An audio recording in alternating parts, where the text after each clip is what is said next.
So hey, Robin Wouters for Tech.eu. I'm here with Nicolas Brusson again. It's a third video interview. Obviously co-founder of BlaBlaCar. We're here in San Francisco. What are you doing in the US? So mostly talking to partners, right? So we come to the US pretty often to talk to the like of like Facebook, Google, we work with a lot. Also coming here with an EU delegation. So the EU came to Silicon Valley actually for a week, so I'm part of that. Got it. So no plans to launch in the US anytime soon? No short-term plans. So we have the question all the time. Like every time we raise some money, people think that we're going to launch in the US. So to go back to what we've been saying, I think for like more than a year, it's not on the short-term horizon.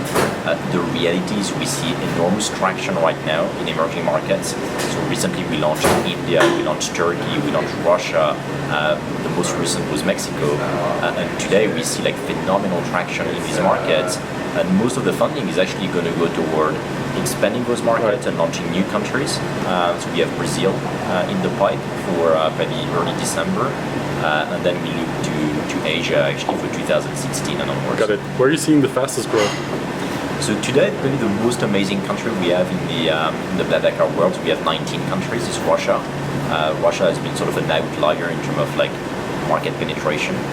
So today it's growing faster on any metric than any market we've seen in Europe. And then there is a whole spectrum of speed of growth, I would say, between the different markets. Got it. So you referenced it, but you just raised a $200 million round about a year after raising $100 million, so that's going pretty fast. So what do you plan to do with the money? So mostly, as I just described, it's mostly going to go to emerging markets. So we raised a year ago, we raised $100 million on an hypothesis, which was we more or less cracked Europe in the sense that we've proven the model in every market. Now we're far from being at full penetration in Europe. I think we can go another 10-20x actually in Europe. But at least we've proven the model in Europe. So the $100 million was really, okay, can we crack the model outside of Europe? Can we go to places like India, Russia, Turkey? So we demonstrated that, and we've also seen, again, like we've seen this phenomenal growth on these markets that was almost unexpected. So we didn't expect all the markets to work so well, to the point where after a year, today, half of the new members on BlaBlaCar are actually coming from these markets we opened a year ago. Right? So they're coming from emerging markets. So we came to realize there is like a huge play for us, a huge disruption we can bring to these emerging markets. So call that India, probably some countries in Asia we haven't even tried, Latin America, Turkey, maybe some other countries in the Middle East actually. So we wanted to sort of double down on that strategy, and the $200 million is really to accelerate that strategy. Okay. So $200 million round, around 20 countries that you're operational in. Yep. Give me some other numbers. How many people are you? So the company is roughly 400 people. They're distributed. So today we have 12 offices around the globe. So every major city, every major country in Europe, we have a team. And now we have a team in India, we have a team in Russia, we have a team in Turkey, we have a team in Mexico. So we'll keep on expanding pretty globally. How difficult is it to maintain the corporate culture and the values that you have as a company when you have all these teams in all these different places? Yeah, so it's one of the big challenges we face is like how do you keep culture when you go to like 20 people where it's easy, the founders are pretty close to the team, to 50, to 100, and now almost 400 people in 12 different locations. So today we invest lots of money, lots of time and lots of effort actually on team culture. So we defined the values of the team about 2 years ago. We allow the team actually to travel between countries. So we have something we call the BlaBla Swap, where every employee in the company can go spend a week in a different country. So that it's really cross-pollinate culture. We bring all the international teams twice a year at the HQ. So today we talked about like moving 150 people almost to Paris twice a year just to synchronize. We do lots of trainings. We have the country managers coming to Paris very often again to synchronize. So it's a huge effort essentially to cross-pollinate culture across the company. Can you also share revenue numbers? No, so we don't share any revenue numbers. I guess it's like very much correlated to the growth of the community. The only thing I could say is it tends to go faster than community because you have a double effect. So you have the effect of like increasing the size of the community, and then you have a network effect, which is like as soon as your community gets bigger and bigger, actually you have more and more people actually transacting and finding rights. So it goes faster than the community. So the last funding round gave you $1.6 billion valuation, roughly.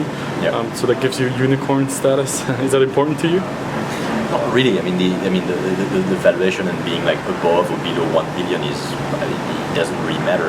I think what matters is probably the message it sends to the team and to the ecosystem, which is when you raise that amount of money, $200 million at $1.6 billion valuation, essentially you're going all the way, right? So you have the ambition to create like a standalone company that's going to go for the long run. Right. And I believe we need more of that in Europe. We need to create like a new class of companies that are going to go well beyond those valuations, well beyond 400 employees, and that we can create some like category winners in Europe. Got it. So you get compared to Uber quite a lot, especially from people coming from the US who don't really understand that it's a different model. Yeah. And you've also managed to avoid a lot of the regulation issues that Uber faces in Europe. Do you see that changing anytime soon? Because I know you have a lawsuit pending in Madrid, for example, the bus company suing you. Do you expect more trouble on that front as you grow? So I think there's a bit of a semantic confusion around Uber and BlaBlaCar, mostly in English-speaking languages. So everybody calls that ride-sharing. In local markets, and mostly non-English speaking countries, because 90+% of our community is in non-English speaking countries by construction, we don't really get that confusion, right? So people understand that BlaBlaCar is long-distance ride-sharing, it's based on the community, it's based on the principle of cost sharing, so the drivers actually don't make a profit, they don't do that as a commercial activity. So it's very different from the Uber paradigm, which is on-demand, short distance, and the driver is actually doing a job to some extent. So very different paradigms. So people understand that, and regulators actually understand that. So I don't really see that as a big issue in the future. What we see for sure is like today, we're talking about like 10 million travelers per quarter. Right? So as the mass of people traveling by BlaBlaCar, and that's growing like over 100% year on year. Right. So of course, when you start getting to that scale, you disrupt the larger transport industry. But to that point, I mean, it's actually more complex. I mean, if you look at exactly what's happening within BlaBlaCar, it's not just about disrupting transport, it's actually disrupting the use of the car, right? So we find that most people at the end of the day in Europe travel by car. So they don't travel by train or by bus. They actually travel using their own car. And the biggest disruption we're going to do long term, and we already see that happening, is that some people actually stop using their car and become passengers in someone else's car. Right. And to give you like a very staggering figure, is we found that 50% of our drivers, so meaning people, members of BlaBlaCar that started to use the service as a driver, 50% of them over time become passengers.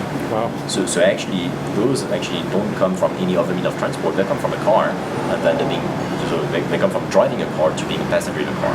Right. And so you increase car occupancy. Interesting. Final question. It seems to me like if you're growing as fast as you are in the markets that you're already in, and you're attacking new markets in these emerging, regions, it also feels to me that the $200 million round is actually not that big. I mean, how soon do you think you're going to have to raise another round, or maybe even IPO at some point? So I mean, to answer maybe the last part of the question on IPO, I mean, one day it might be on the horizon, right? Because if you want to build a standalone company and stay independent, IPO seems like a natural way to push the company. Having said that, there is no short-term plan for us to go IPO, right? So we're pretty happy as a private company. Obviously, today you can raise pretty large amounts in private markets. I mean, we raised $300 million in a year, essentially. Yep. For now, we probably stay private for another few years before we even think of going IPO. Right. Now, are we going to raise more along the way? Yeah, possibly. I mean, we just closed the round, right? So we're not thinking about the next round. But in a way, we never thought about the next round, right? We always talk to investors, we look at the metrics. If we feel there is something that we need to finance because it's going to explode like emerging markets today, I guess we will. But there is no short-term plan at this point. So it's an ongoing process. Yes. But very impressive growth so far. So congratulations. Thanks. Thank you very much for your time. Thank you.